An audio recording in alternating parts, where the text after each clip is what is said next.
Good evening. I'm Sister Deirdre Byrne, and I belong to the community of the Little Workers of the Sacred Hearts of Jesus and Mary. Last 4th of July, I was honored to be one of the President's guests at his Salute to America celebration. I must confess that I recently prayed while in chapel, begging God to allow me to be a voice and instrument for human life. And now here I am, speaking at the Republican National Convention. I guess you better be careful for what you pray for. My journey to religious life was not a traditional route, if there is such a thing. In 1978, as a medical school student at Georgetown University, I joined the Army to help pay for my tuition and ended up devoting 29 years to the military, serving as a doctor and a surgeon in places like Afghanistan and Egypt's Sinai Peninsula.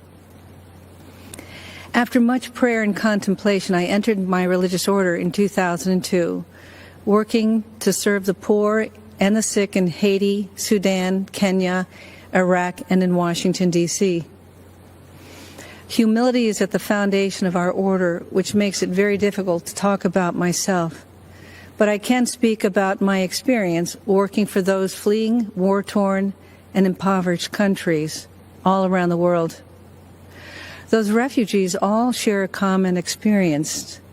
They have been all marginalized, viewed as insignificant, powerless, and voiceless.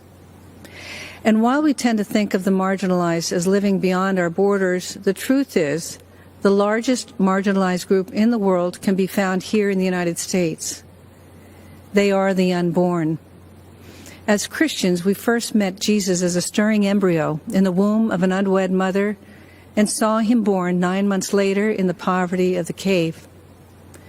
It's no coincidence that Jesus stood up for what was just and was ultimately crucified because what he said wasn't politically correct or fashionable.